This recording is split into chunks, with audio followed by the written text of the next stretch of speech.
Thank you, Madam Toastmaster. Distraction kills.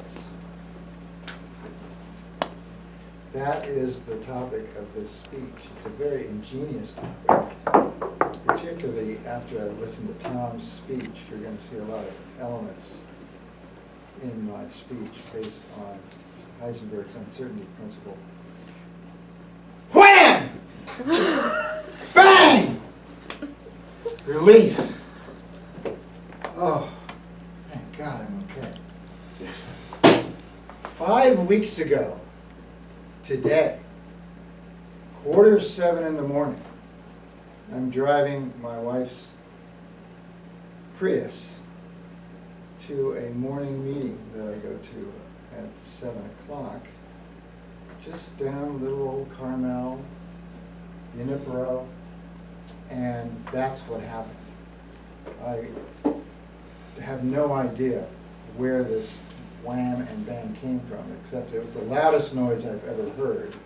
And I was hit in the left rear tire by another car, which spun my car to the left, launched me over the divided area in Junipero. If you know that area as you come up to Ocean, it's divided.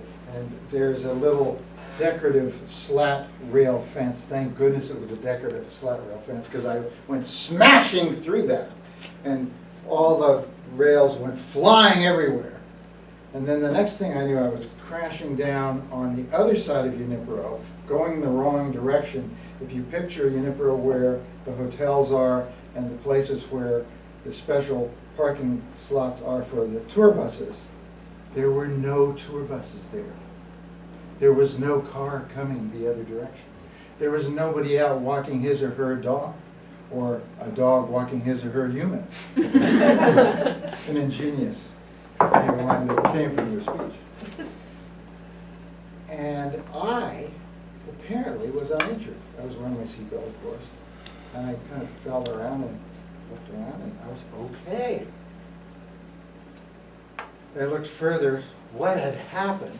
There was a car that was pulled over to the side. There was a Volkswagen. A young man got out of it. He obviously was the person that hit me. And we met and called the police that are only 3 blocks up the street. And they came and we had a discussion about what happened. He had come up 7th, which dead ends as a T, into Junipero. He has a stop sign. He apparently turned left. What we don't know is exactly why he decided to plow into me. But he must have been going pretty fast to knock me clear across that divide. So there are several points I want to make in this speech. 3 points, really. One is, wow, was I lucky. I'm standing here with no problems other than my knee surgery, which I got 3 days later. But no injuries. He had no injuries. No one else was injured. So that's the first great thing. The second thing I want to leave you with is vehicles, as nice and pretty as they may be, as comfortable as they may be, as you may have your Sirius XM radio or whatever you have, but they are killing machines. When I was hit by, it could have been a tank, it felt that way. And I realized that I've been quite shook up for the last 5 weeks as I was been allowed to drive again about 2 weeks ago. I really had sort of a PTSD reaction being out there looking at cars very differently as big machines. And I'm in a big machine. I have a CRV, which helps me a little bit, but I'm worried about hitting other people. I remember the first time I drove, and there were people, I'd stop at a stop sign and there were people walking across, and I think, I could hit that person if I wasn't watching. The third thing I want to leave you with is this. This is a weaponized killing machine as well. And this is where the distraction in the title comes in. For the last 50 years, I've been very involved in emergency medical services in one way or another.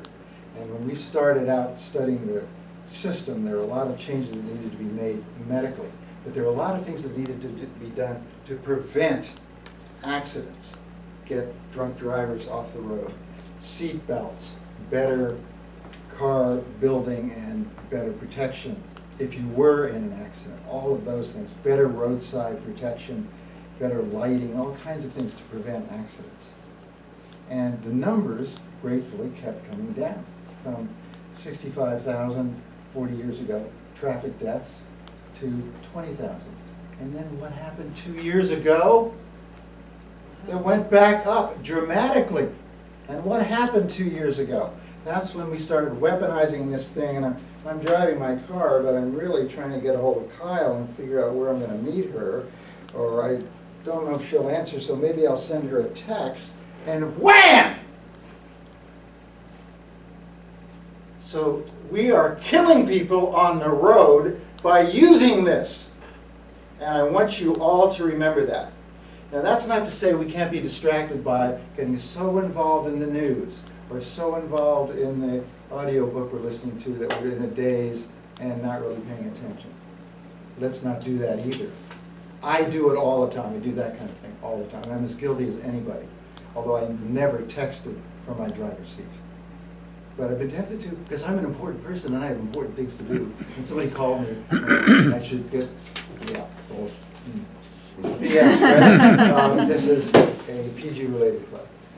So please, everybody, sometimes it is, although some of our speakers some of whom are present here, I take a little liberty with this. So please, please, please, for yourself, for your friends, for your strangers, drive carefully. Do not be a distracted driver. Distraction kills.